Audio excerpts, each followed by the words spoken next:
Bonjour à tous. Aujourd'hui, nous allons vous parler de la nutrition d'un arbre.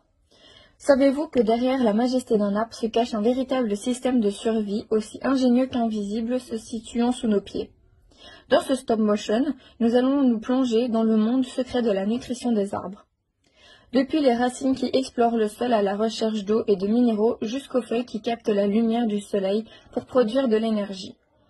Suivez-nous dans cette aventure fascinante pour comprendre comment les arbres grandissent, se nourrissent et contribuent à la vie sur Terre. Prêts à découvrir leurs secrets? C'est parti! Voici une image simple d'un arbre. On ne dirait pas comme ça, mais c'est tout un fonctionnement pour qu'il devienne grand et majestueux. Tout d'abord, une des substances qui est indispensable pour la croissance d'un arbre, c'est les sels minéraux. Ces sels minéraux se trouvent dans le sol, donc la terre.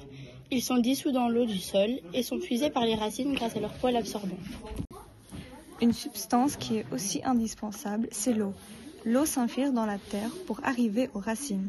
C'est aussi les racines, avec ses poils absorbants, qui puisent cette substance et surtout dans les dernières ramifications de l'arbre. Une grande partie de l'eau sera évacuée par les feuilles de l'arbre. Cela s'appelle l'évapotranspiration. Il est important aussi d'avoir du soleil et de la chaleur par la croissance de l'arbre.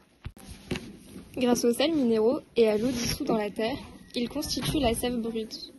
Cette sève brute circule dans l'arbre en allant des racines jusqu'aux feuilles. Elle emprunte des vaisseaux conducteurs spécifiques. Dans l'air, il y a le gaz carbonique, dit aussi le CO2. L'arbre utilise le CO2 présent dans l'atmosphère. Les feuilles, elles sont munies de pores microscopiques appelés les stomates. Ils constituent le lien de passage de gaz dans les deux sens. Sur cette image, les feuilles absorbent du CO2 et rejettent de l'oxygène, dit l'O2. Ça s'appelle la photosynthèse qui se passe la journée. Mais les feuilles travaillent aussi la nuit. Ça s'appelle la respiration. Pendant la respiration, les feuilles absorbent de l'O2 et rejettent du CO2.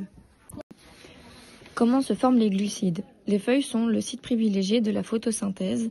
Elles captent l'énergie solaire grâce à la chlorophylle pour former des sucres, autrement dit des glucides. C'est à partir du CO2 absorbé dans l'air et de l'eau apportée par la sève brute. Une fois que les glucides sont fabriqués, les cellules vont fabriquer d'autres molécules organiques, dit les lipides et des protéines. Les glucides produits dans les cellules chlorophylliennes sont soit utilisés sur place, soit par la sève sucrée ou sève élaborée vers les différentes parties de l'arbre.